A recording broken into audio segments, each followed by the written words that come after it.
Hey, you're listening to the Weekend Rewind. This is a conversation I had with Matthew Stewart. Now, I mentioned his name a couple of episodes ago when I was talking about the fact that I am now climbing in the Himalayas in November. This was not part of any plan. It's a massive plot twist.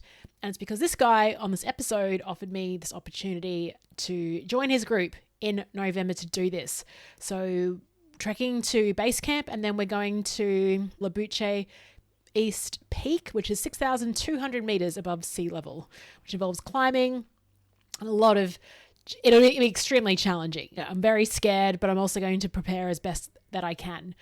And that's what Matt does. He creates these experiences, Not Felt Possible. That's the name of his company. He's also got a group of companies called the Custodian Way. And you'll understand why he does this sort of stuff by tuning in to this one. I'll link to his details in the show notes. Definitely give him a follow. Let him know what you thought of the episode, and I'll speak to you tomorrow.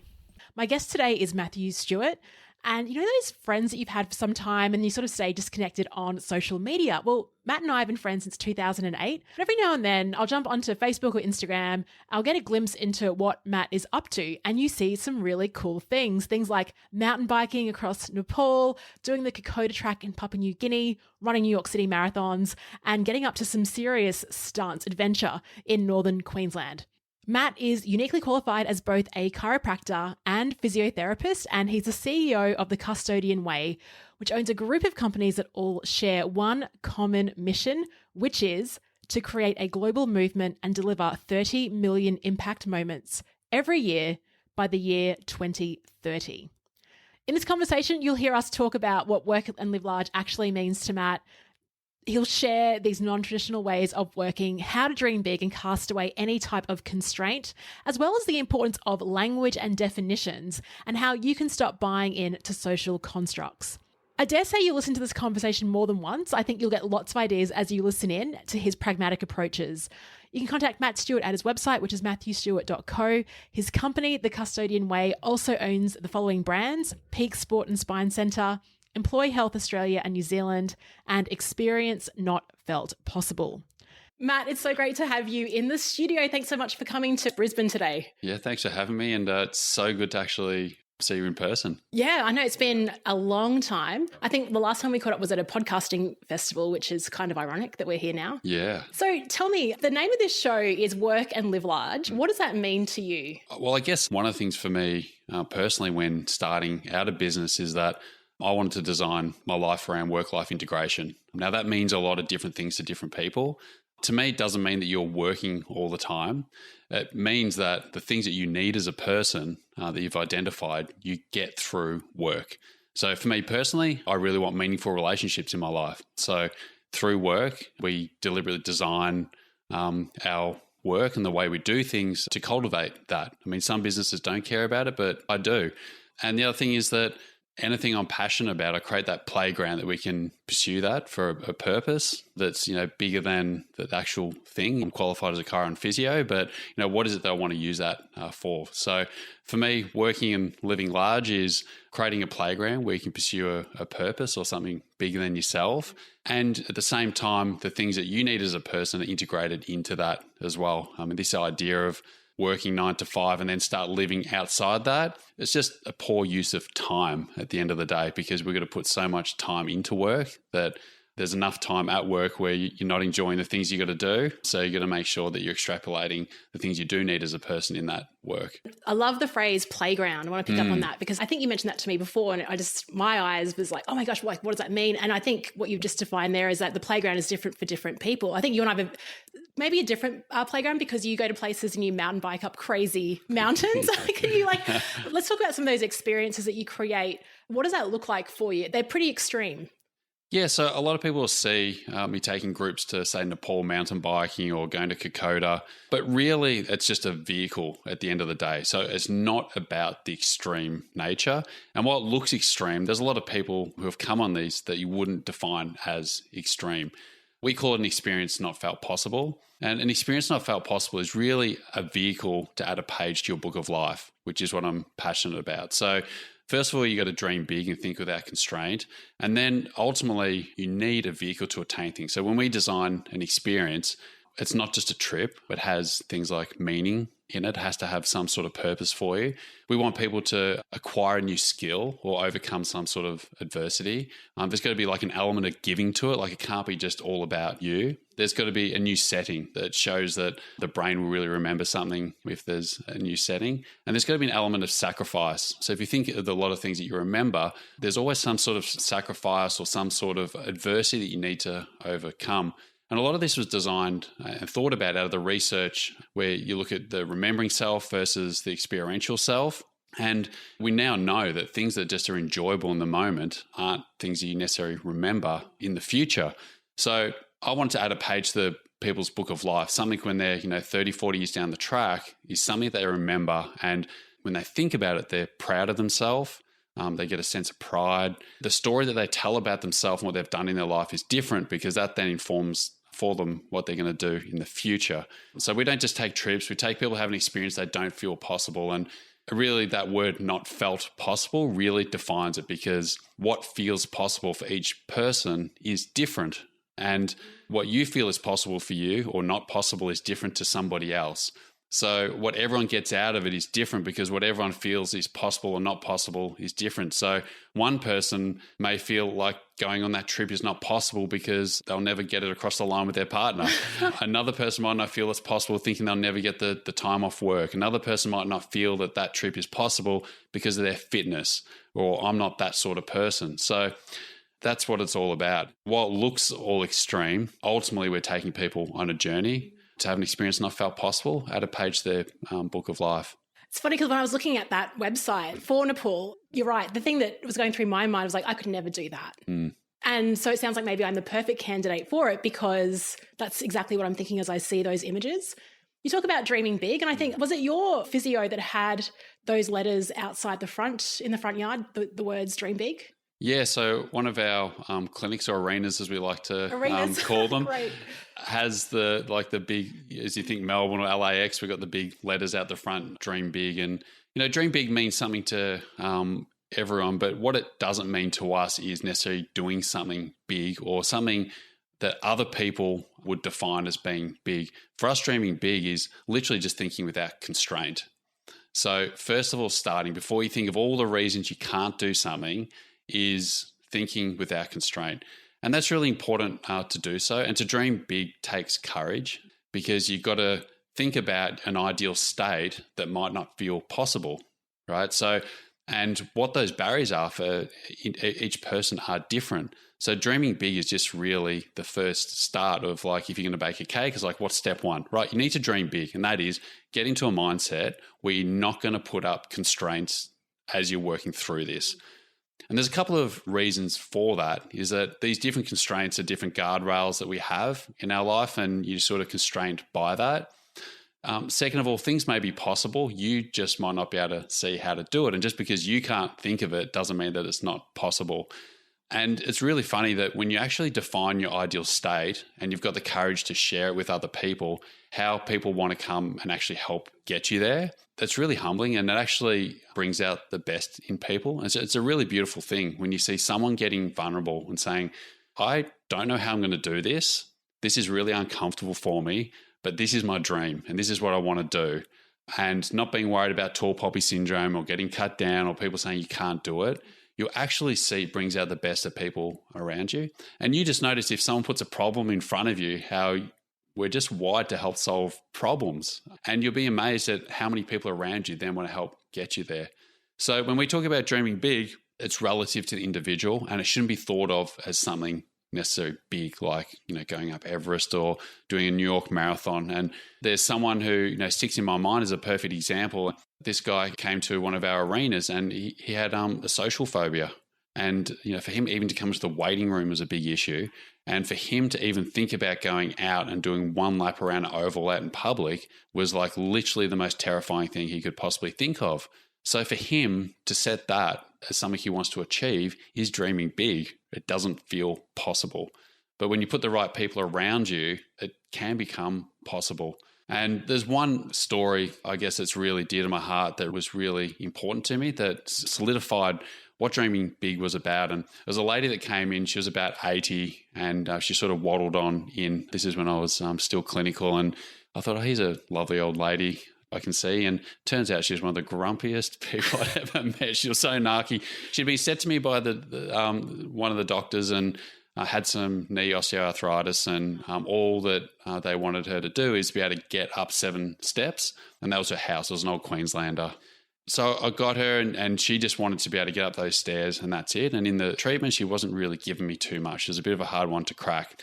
On about the 4th or 5th visit, I said to her, even though you can't, if you could, what is it that you'd love to be able to do? And in that moment, everything shifted, and I'll never forget her eyes. They sort of locked on me, and her eyes just dilated. And she said to me, Matt, my husband and I met, and when we went on our first date, we went up the clock tower in Brisbane. Now, at that time, the clock tower was one of the tallest. We used to be able to go up there. And we promised each other on our 50th wedding anniversary that we would go up to the clock towers, but I can't do it because of how many stairs there are. I said, okay, Carol, well, even though you can't, what if we could? And I said, look, let's not say anything to your husband, and let's work on that. And long story short, we worked it. I called them. I figured out how many stairs there were to the top of the clock tower, and we got her there. And I still get goosebumps, telling that story. So for the rest of her life, there's a page in her book of life that wouldn't have been there because of the constraints she put on herself. And dreaming big it isn't going and doing something crazy. It's like, what is it that you'd love to be able to do in your life, but you're putting some constraints? Now, that's not to minimize that some people do have constraints in their life, okay, and discount that, because I do understand that. But if you don't put it out there and you start to work through that and share it with the people around you, you won't know what is possible. So this particular lady is my favorite story, and that was just like a huge moment where I was like, that's actually what it's about, right? That here's an 80-year-old lady able to do something that she never felt possible, and she'll remember this for the rest of her life. Not only that, her story now of her life forever is different. She can now say, I did that. And when she sits with her grandchildren, she can share that story, right? All from that one question, right? And then trusting me to help take her through that process. So if not for asking that question, then her trusting me to take her through that process for something that she still didn't believe could happen, she wouldn't be able to sit here today and tell that story. So for me, that story there really tells me what the possibility of dreaming big is all about. Yeah, beautiful story, and such a powerful question as well. I mean, there's a few things that sort of come to my mind when I hear that. And this show is about living large. And so I'm exactly with you, aligned on let's encourage people to do that and take those risks and actually have the confidence to even, as you talk about courage, to even think about it. Now, I was joking about the podcast studio. It's actually in my home here. But sometimes I'll go out onto the balcony and you got blue skies, and I try to encourage like blue sky thinking and just like limitless. When you're inside, it's hard to do that. When you're outside, you think of possibilities. And I was trying to imagine, what do I want in 5, 10 years? And we're both follow Don Miller. And he's like, write your obituary. And as I was writing it and thinking about it, I was like, am I playing too small here? Or is this too big? Is this a joke? And it's funny because I'm all about this way of thinking, yet I'm still one to start critiquing it before I even tell anyone, or even don't feel brave enough to write those dreams down on a page. How do we just get past that? Do we just like write it down and tell someone? Like, how do we stop the constraints from like constantly just filling our brains? Well, I don't think they ever go. Yeah, damn it. And we have a negativity bias as humans, right? So first of all, it's not to feel shame or embarrassment for having those doubts. Like, we all have them. And I can guarantee the people you think don't have them, that you look at and think they're like so confident, got this, they probably have them more than anyone else. And that's a part of the things that they're driven by. But it really comes down to this whole idea of you need to surround yourself with people that give you the safety to pursue these things and encourage them. So whether it be the business you're in, not being supportive of those hopes, dreams and aspirations, or friends or family, you need to collide often enough with people who are going to support that. And that keeps you on track because you need accountability. All the research shows you everyone needs accountability, but you need to be able to put it out there. And some people won't put it out there because then you are accountable to a degree, right? Yeah. You have to follow through because people will ask you about it. But that's helpful. I also think in terms of the dreaming big, you do need some form of constraints to arrive at the direction you want to go in. So For example, it's, a lot of people, Simon Sinek talks about, what's your why? And people who haven't read his stuff would sit there and they get a lot of panic. Like, what's my why? I don't know what my why is. How do I think about my why? Everyone's got a why. I don't know what my why is, right? My why isn't good enough. Yeah. In our business, we use a decision-making framework to make a lot of decisions. It's not new, but it serves us well. So every decision we make, we consult our values. So it can't violate our values. We ask, how's this going to impact our team or our tribe, as we call them, our business and the individual? And every decision needs to be good for all three layers, because if it's not good for one of those layers at some point, it will break down and it won't be sustainable. Then the decision has to move us closer to our vision and mission. And we look at, well, what data is there to support this decision? And data isn't always just numbers. It could be, qualitative or quantitative, whichever way you want to look at it, but you're looking for some evidence. And is it scalable and reproducible? Within that, we have freedom within limits, right? So anyone can make a decision, but you're expected to be able to explain your decision within the framework of the decision-making framework. So you've got complete freedom. We celebrate mistakes. As Gary Ridge would say, that they're learning moments, right? So you don't get in trouble for making a mistake or the outcome. You won't be looked favorably for not having thought through the decision-making framework, right? Well, have you thought about how this impacts the broader tribe? Or have you just thought about yourself? Or have you thought about the impact to the business and so forth? So in the same way, in terms of thinking about what your 10-year plan is, I think you do need some constraints to help get the brain to focus on a way forward. Otherwise, a complete blank canvas is just like looking at a cursor that's just like blinking at you and you're like, I don't know where to start. So some of the things you can start with is like, well, what are my values? Okay, I'm not prepared to do anything that violates these. So go for it. I can dream big and pursue anything, but I'm not going to violate these values, right? What isn't, in a business, it might be a vision or mission, but in your personal life, there may be like, well, what is the overall arching direction of my life that I want to take, right?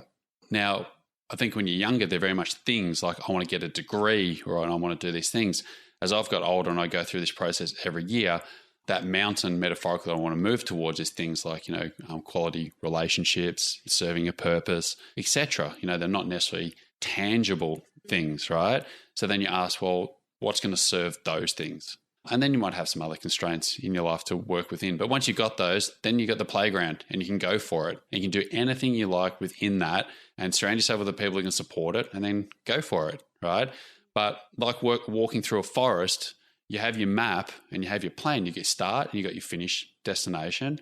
In the jungle of life, you're going to come across obstacles. And also, as you take the first or second step, you may be in a better position to slightly change course once you've gone some way into the jungle because you can actually see what's in front of you. You know what it feels like. It's like, well, yeah, I thought I could walk 30 kilometers with a 20-kilo pack, but now that I've done it and I have the felt experience, actually I'm stronger than that. I can go further. So I'm going to miss that camp and go to the next one, right?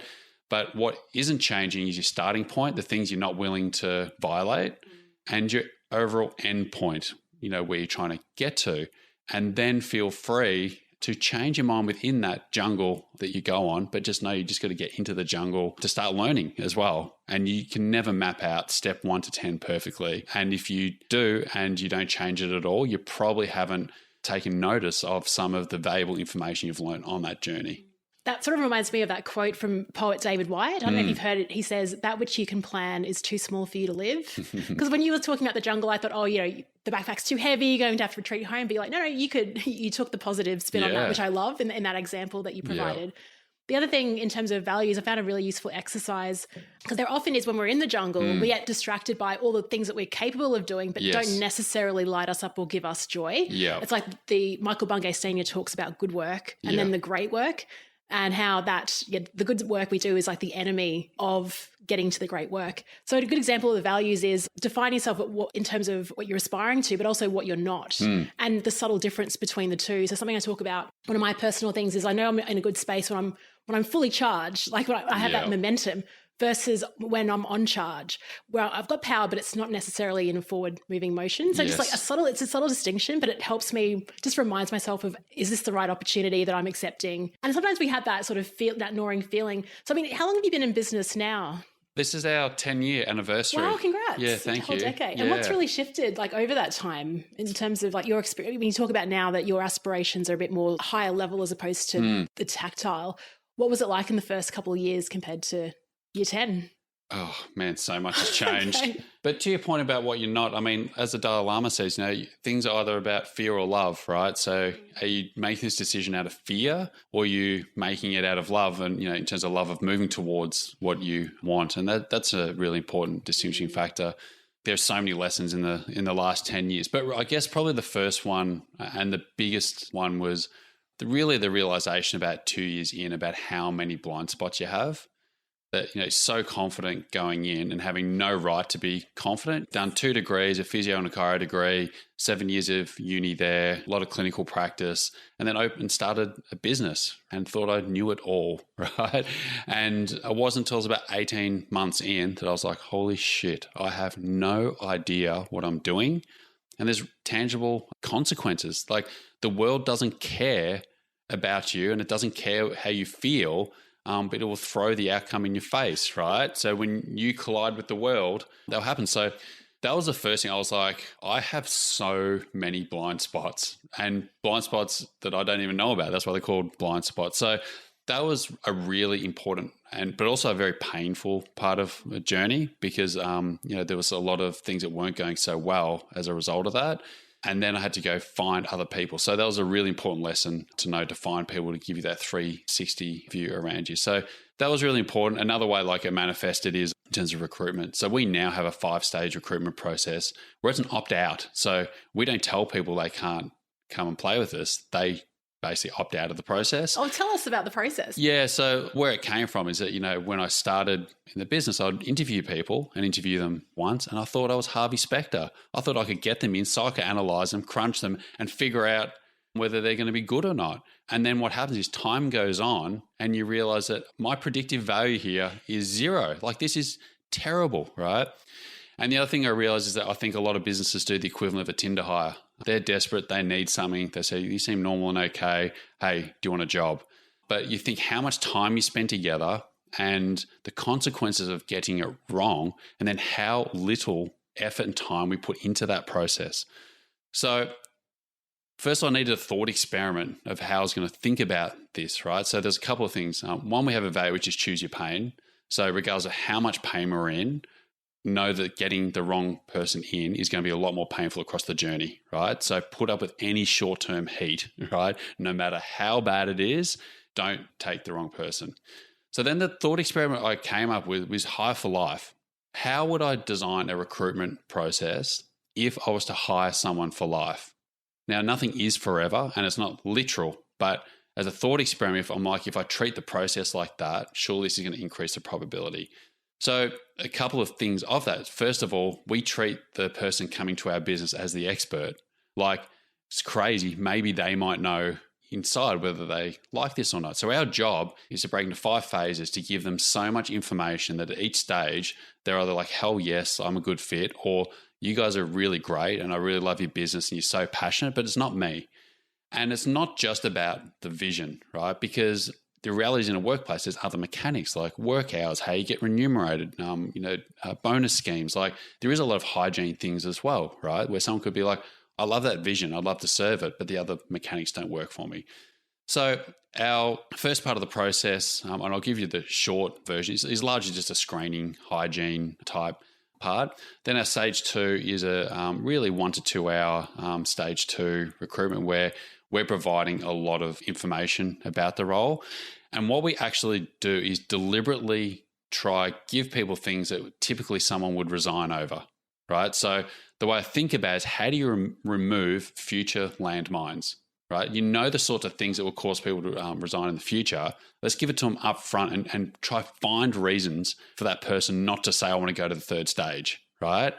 So we give them, it's like, wow, have you thought about this? Like, it could be really bad getting up at 5 o'clock every morning and you're doing this. And they're like, you're not doing a great job at selling this. But if they hear all this and they're still like, no, I still want to go forward, right? The other thing is we often think things are a negative, but it's like beauty's in the eye of the beholder. What we think is a negative in another person's eyes could be a positive. So we go through that. Then the next phase is what we call a day in the life. So they come in and they do a full day from start to finish in our business. And most people in our process don't go through. So this has happened quite a lot. And it's a big overhead for the business to constantly be facilitating people coming into your business and spending a full day. Because you can look at a website and you can look at LinkedIn, you can do all this stuff, but you need to see it, right? And we also want them to increase in their mind the certainty that they go, look, the things that are important to me, they're not just telling me, I'm seeing it and it's true. So to do that, then we go to a presentation stage. At the presentation stage, it has nothing to do with the actual presentation. It's a Trojan horse for getting them in front of our tribe. And at that point, it's both ways. Our tribe are there to ask them questions, and this person's there to ask our tribe questions. I never attend, right? And then out of that, the person then decides whether they want to go to the last stage. But this is the only stage where we really have a say. And at that point, our tribe decide whether that person goes to the fifth stage. Yes, right.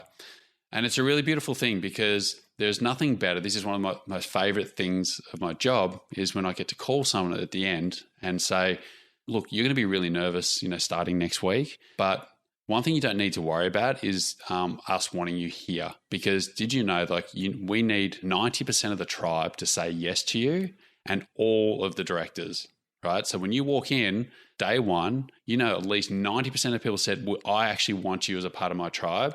And all of the directors, you have to be worried about who wanted me, who didn't want me. That person seems a bit standoffish. Do they like me? No, they did, right? You belong here. And then you say to the tribe, hey, this isn't HR pushing someone on you. You chose to have this person as a part of your tribe. So you bloody look after them, right? And this is not us saying that hiring this person. You as the tribe have hired this person into the tribe. So you look after them, you shape them, you teach them and so forth. Then the fifth stage is all the hygiene stuff like contracts and remuneration, which is just as important. So each stage is not weighted more or less important. Each stage is very important. And when you break that out and then you think how people just go for an interview and get offered a job, how can someone understand what a day in the life is, really understand their contract and so forth, understand and meet the tribe, understand all elements of your business off one single meeting? It's impossible. You cannot synthesize that amount of information. So the reality is most people don't go through the process. Most people opt out at some point, right, for varying different reasons, right? And it can feel like a loss to get, because we put a lot of effort in to say get someone to the fourth stage, and sometimes then people opt out. So it can feel like, that's such a pain. But no, we celebrate it and go, how great to think if we had a normal recruitment process, that person would be in. How good that we just invested, say, an extra 5 to 8 hours and figured out now that we're not a good fit for each other, because breakups are painful, right? What happens is people get in and then they go, look, you guys are nice. Your vision's amazing. I have inherently no problem with you, but it's just not a good fit for me, right? And then because of that, they go, they stay 6 months too long when they really should have just break up there. And then it's bad for your business, it's bad for them, and it's bad for your consumer. It's bad for everyone, right? So you better figure it out then and there. Now, is any process bulletproof? No, it's not. But it's about degrees of probability, right? So when you're playing the long game and you genuinely care about the people in your business, you want to hire them for life and treat them that way in your business, that the first stage is the recruitment process. So that's one part of how we've designed our business to hire people for life. And at the end of the day, it comes down to then how to serve the vision. Because if you get that wrong with the people in your business, you can't best serve the vision and mission. I'm so impressed with that. So did you create that strategy, the 5-step recruitment strategy? Yeah. So I love it. Yeah. So it came with a concept, an idea. Someone who really helped shape that was Dylan Whistle, who's, worked in our business for a long time. And so it started with a thought experiment. And I said, look, hey, I'm thinking I'm Harvey Specter here, but I'm not. Here's the concept of thought experiment. Here's the sort of stages I'm thinking about. And then we sort of really refined it from there. But like any sustained continual improvement, you need to hone it, right? Yes. So we're still honing it.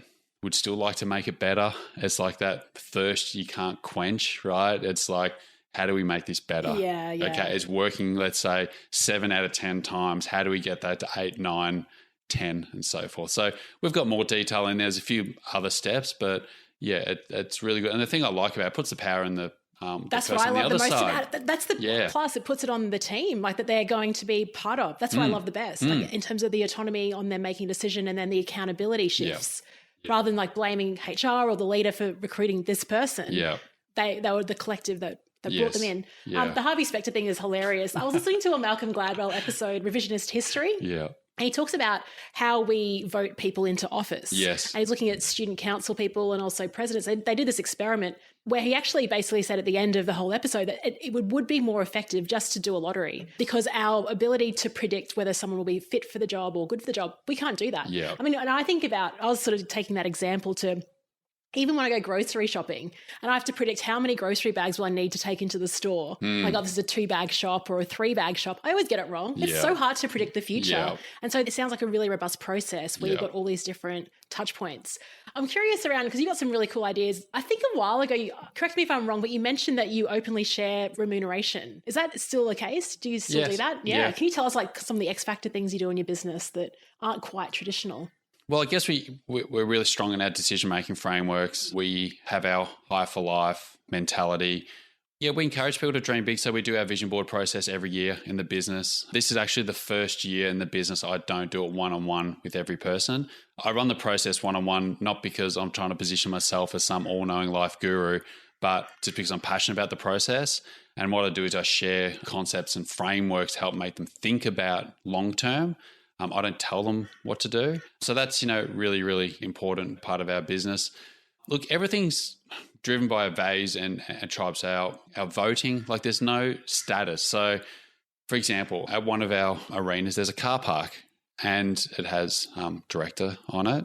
And in all the other businesses, the pharmacy and doctors, all the directors and owners park in that. And I said, I don't deserve that. Like, I shouldn't just get that, right? So every week we vote on who's demonstrated the values the most and they get the car park, right? One day I snuck in and I was running late and I parked in there, and within about 5 minutes I had about 6 people telling me that I'd parked into the car park. I wasn't the car park winner for that week, and that if I wanted to get the car park, I've got to step up my game a little bit more. So we do that. Look, there's other things around, for example, so for High for Life, we also don't performance manage people out in the business. So there's a couple of ways to do that that are important. So first of all, when we have a career conversation, often performance and money are tied together, right? So to make people feel safe that you can actually just have a conversation that's going to help improve them or get them closer to executing on our vision and mission, they need to feel safe around that, right? So everyone in our business knows that we don't performance manage people out, but that doesn't mean we don't have courageous conversations, and it's expected you have a courageous conversation, okay? The next thing that we do is people in our business decide their own bonus. So I mean by that, like if they there's a way we calculate how much bonus that they get, they're eligible for, they rate themselves, and that self-rating determines their bonus. Now, we do rate them, right? But our rating has nothing to do with calculating their bonus, right? So that way they know we're not giving a rating because we're trying to penny pinch or something. We just want to have the conversation. So you take the bonus off the table, and we're more interested in having the conversation than we are trying to save any dollars, right? So there's a couple of things that we do very differently that we're very strong courageous conversations, and we call it if someone doesn't follow our playing to win behaviors, as we call them. We've got 10 of them. We call it a drop ball, that you call someone out in real time on that. But there's no performance management. So no one's ever been performance managing our business for 10 years. And with courageous conversations and discussing honestly with people, either two things happen. People step up or they step off, right? But if they step off, there's no shame, right? There's a lot of shame attached with quitting, right? So for us, it's not a problem if people want to step off, and they know that. So there's a couple of things we do mechanically that really help shape your business, because people need to feel safe to be able to have these discussions with you as a business also, and know there's not consequences. The other thing is, we have our playing to win behaviors. So our playing to win behaviors are 10 behaviors that are expected by everyone in the business, that anyone can perform of any skill set. So someone starting day one can execute on these behaviors, right? There's nothing to do with skill. And it's a standard modus operandi that's expected from everyone. It's one standard of behaviors expected from everyone. You can't always shape the outcome, but we can all have a set of acceptable behaviors amongst each other. And it removes interpretation, because if you say something like, be professional, right? To some person, that means or wear a suit and tie. Yeah, wear a suit and tie, right? Where another person's like, well, I'll wear my Berkeys rather than my pluggers today, right?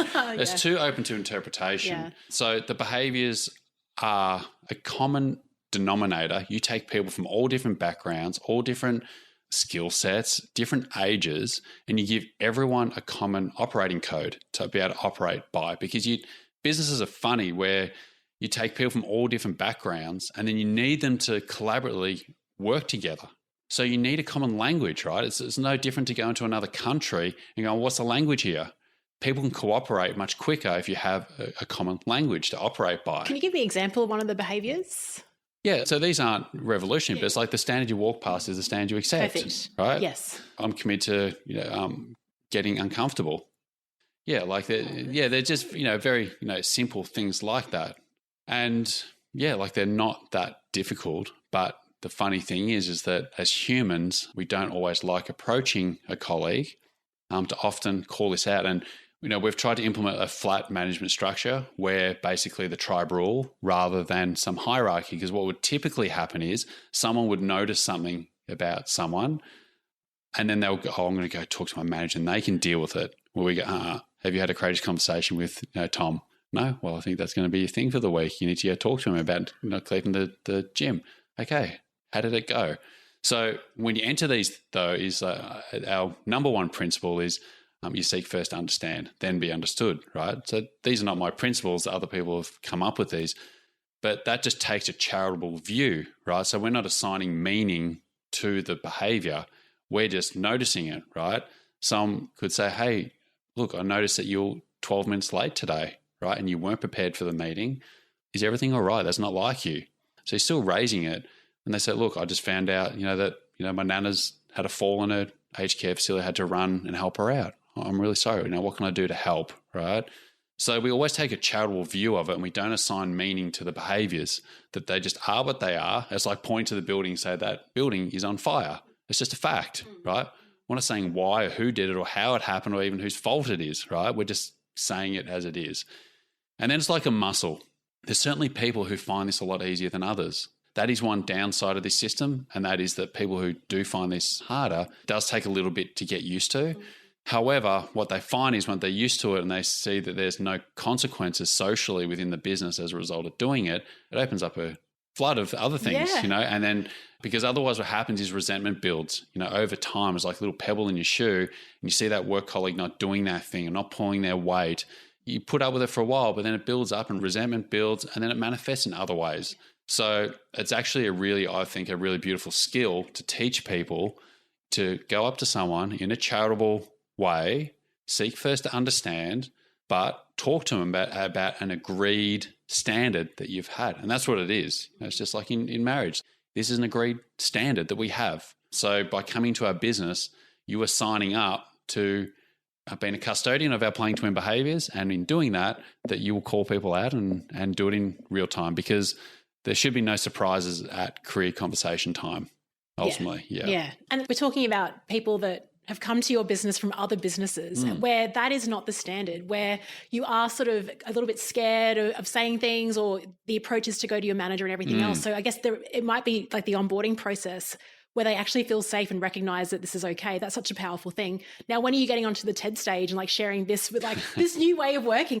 I mean, we're noticing the whole Great Resignation is really about leaving poor cultures, poor environments where you don't feel like you can bring your talents and you don't feel safe. It's so time for this to be shared. So is it something that you want to like broaden out to the world, like your way of working? Like, what are you thinking? I think it could be adopted more broadly in a lot of ways, but also the way we operate, I'm not saying is the best way. It is the best way based off our tribe and the way that we want to operate. So this goes back to the recruitment. So there are lots of great businesses out there and you need to find your tribe. And every different organization will have a different modus operandi.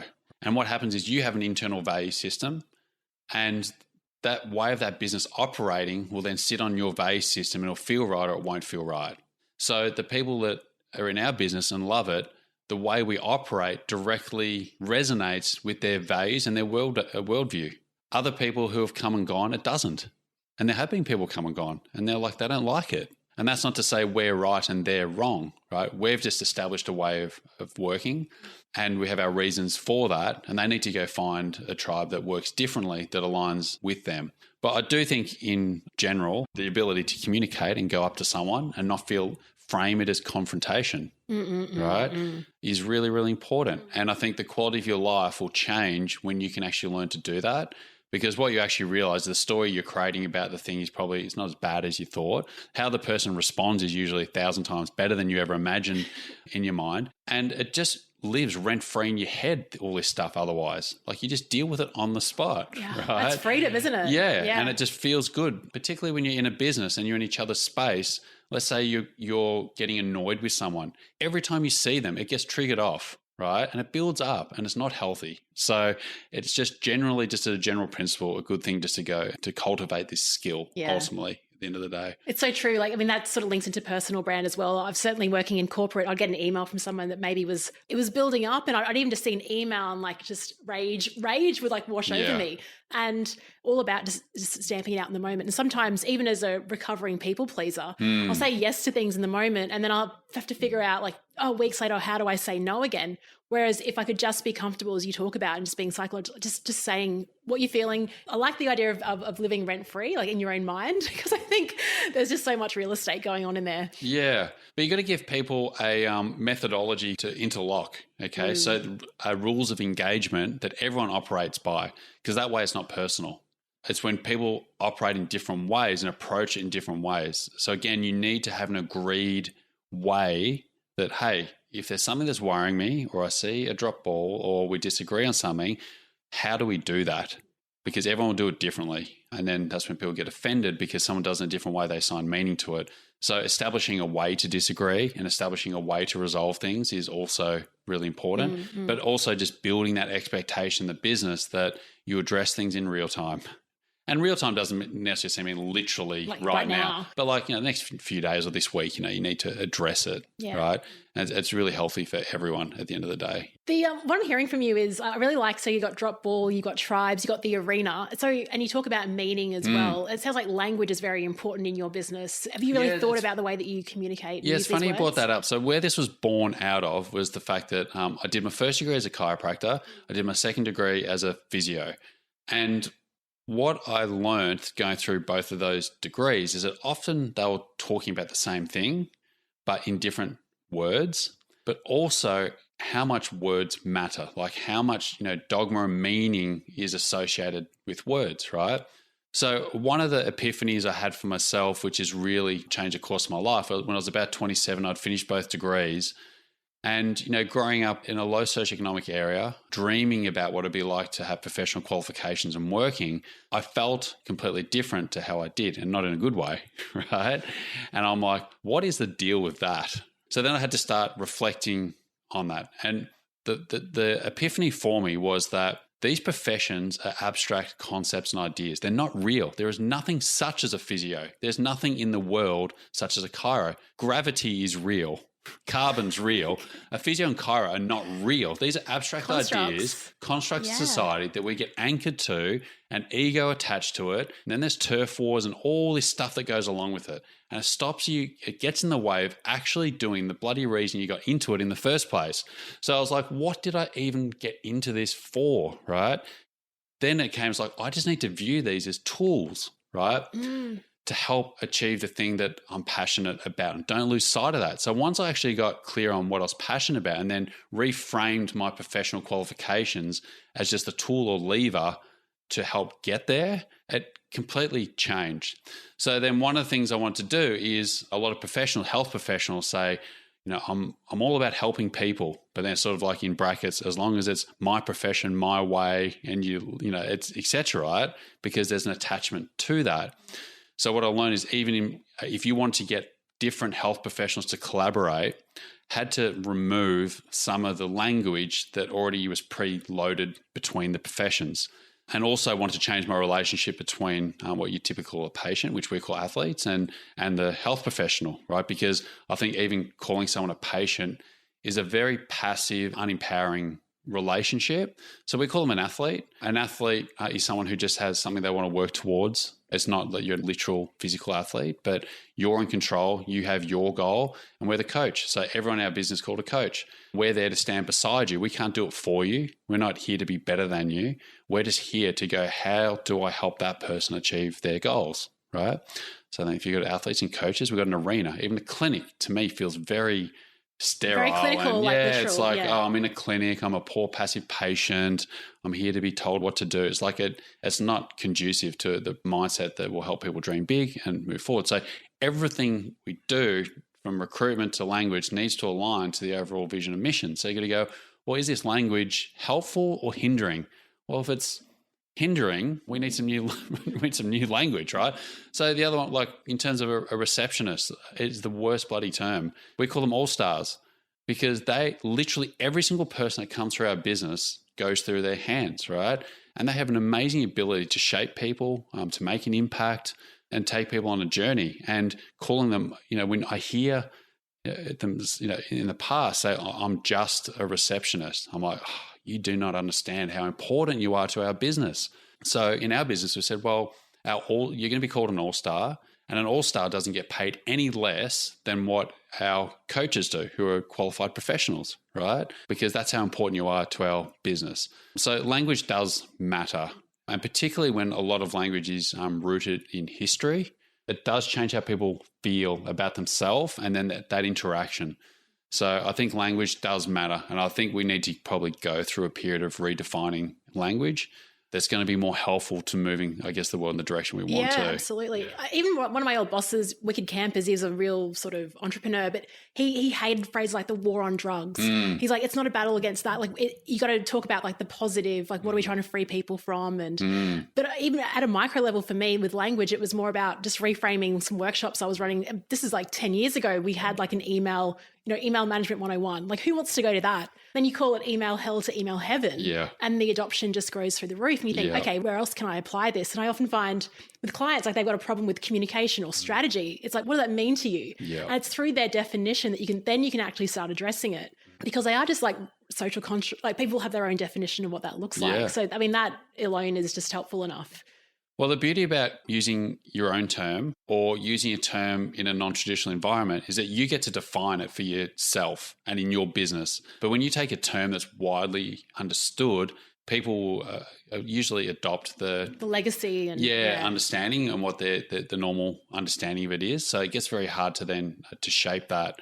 So sometimes it's easy just to plug a new term. Just put a whole new different term in there. Yeah. Well, it's even like the association with like people think presentation, I've got to open up PowerPoint. It's like, stop that, break it. You know what I mean? Like and to do that, maybe just call it something else. Yeah. Yeah. So it's such a fun way to think about and look at life. I've got a couple of rapid questions for you. What is a book that shaped the way that you think? I think there's two that I'm going to share. So look, I think this is well read, but Shoe Dog by Phil Knight. I don't know if you've read, but it's unbelievable. I mean, that story is incredible. You talk about overcoming adversity, persistence. I think of like Shackleton when I think of him, like the persistence, through the amount of headwinds and problems and issues. To be honest, I was never a fan of Nike, and I never wore their stuff. And I read that book, and like the next time I'm out buying their shoes, it's a really powerful story. Yeah, of even how their brand represents, more than a shoe. But I definitely recommend that. And then look, the other one, which was really informative, was A Brief History of Western Philosophy by Bertrand Russell, which is probably one of the most well-known Western philosophy books. But it's well known that we bias our lifetime and what we've seen in our lifetime. And then when you start looking back at a little bit more the span of history and all the different empires that have risen and gone, they're all saying the similar things. I guess that's wisdom, and trying not to having to make those mistakes to learn those lessons and learn from them. But so there's just a lot of common things that came out of that were really informative for me to try keep front and center as you're going on this journey, right? And it's really getting sucked into the vortex of life, right? And the things that really matter to you. But it's the same across a long period of time. So that was really influential. Yeah. I haven't read either of those books. I'm surprised I haven't read Phil Knight's book. It's been recommended a few times. And I wasn't a huge Nike fan, but I love their app. It creates community, gets me out running. And so I've just bought into the whole sort of Nike cult's Nike tribe. You'll be getting a tattoo after you read the book. Oh, really? Yeah. Amazing. Yeah. Is there a favorite tool or app that you think everyone should download? Look, one I've been using recently is Brave, which is the browser which basically blocks all third-party cookies and ads. Cookies, advertising, stop sucking your data. So when you understand how much we're the product of all the devices we use and you think you are in control and you realize how much you've been shaped, whether it be curated content, obviously YouTube, like 70% of the videos that people watch is the up next, like they know what to put in front of you. So I guess I wanted to not have to dig into willpower and remove that as a temptation. So 90% of the time now I'm using Brave to remove all the ads, all the targeted ads off, 10 plus years of data that Google have got on me. It's distracting. So if you want to do deep work and constantly getting distracted and stop that residue moving from one thing to another and going off in a little thought bubble, which is not that hard for me. I'm like a Labrador. Likewise. I can get distracted quite easily. So I'm like, all right, well, what's the one thing that's going to change this rather than just fighting with discipline? I'm like, okay, I need to start using Brave. So Brave's one, and I think Spotify. Oh, Spotify's because I was like, what else can you do in life day to day that will shift your mood faster than anything other than music? Like taking to a place, if you're feeling down and you want to feel better, like music. Like everyone should have music. I don't know, when I walk into places, there's no music playing. I'm like, how do you guys operate like this? It can literally just does something magical to your body. There's a really good book called Your Brain on Music. And it's a guy who wrote it who was a DJ and music producer, but also a neuroscientist now, and goes through the history. But, what music does to your brain and your body is just quite phenomenal. So everyone needs Spotify as well. Totally. I've actually got emotional playlists. Like when I want to feel happy or motivated or I want to chill and focus, I've got those ones all sorted. Actually, it's really nice for you to say that you won't use your willpower, because I look at you, Matt, and go, oh, this guy is so disciplined. Yeah. And the fact that you're using a system to help you out is like reassuring for the mortals that are listening to, including myself. So what is a song that gets you fired up in terms of, we talked about music? Yeah, look, there's one song, it's called Happiest Man Alive, and his name is Michael Montano. He's a soca singer from the Caribbean. So the backstory is my wife is from Trinidad and Tobago. Soca is huge over there. And this song's called Happiest Man Alive. So I thought I would give you a song that most people probably wouldn't have heard, but jump on it. It's upbeat. It's feel good. It's got some good lyrics, and it's got some ties from where my wife came from. So extra points there. Amazing. I'll add it to my happy playlist. Yes. Fantastic. Yeah. And a favorite quote that you live by? Someone once said to me when I was about 14, if it is to be, it's up to me. And anytime you're feeling down or really getting that victim mentality or trying to blame, just saying that, well, if it is to be, it's up to me. It just refocuses me fast and gets focused on, well, what am I going to do about this, rather than blaming external factors for that.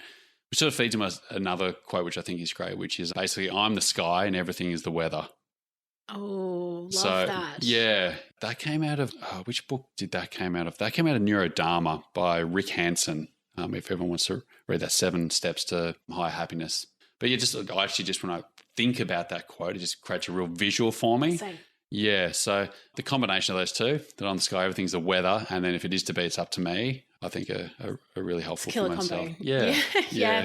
Something, definitely about the sky. I was talking about the balcony before, but I'm trying to break my association with work meeting in front of a screen. Yes. So I actually get the best ideas when I'm outside. So I've just got to incorporate walking and being out. We've got great Australian weather, just getting outside and incorporating that in. And something about the sky, it's like the possibilities are unreal. Yes. Matt, if people are listening, feeling inspired by this conversation, where can they reach you? So they can go to website, matthewstewart.co. You can go to Instagram, Matt J. Stewart. You can find my handle there. LinkedIn, they're the main ones. And soon to be released podcast as well. So, stay tuned. I can't wait for your podcast. Yeah. I mean, we were talking about it just before we hit record, and sounds like you've got incredible interviews. And I think just everything you've shared here could be its own podcast episode in terms of the pragmatic ideas, but ways of thinking about how we live this one life. And you talk about the book of life as well. So look forward to listening to that and adding more pages to my book. Matt, Thank you so much for visiting, for coming to the podcast studio Yes, in Brisbane. And I always love our conversations and getting ideas from you. And likewise, look, you're very inspirational in the journey that you've taken. And I think everyone will know, like leaving your job and going out there and putting yourself out there does take a lot of courage. And for those who don't know Leanne personally, yes, she does always smile when she's upbeat most of the time. But, underneath it does take a lot of courage. So thanks for inspiring others and for practicing what you preach. Thanks, Matt. Thank you so much.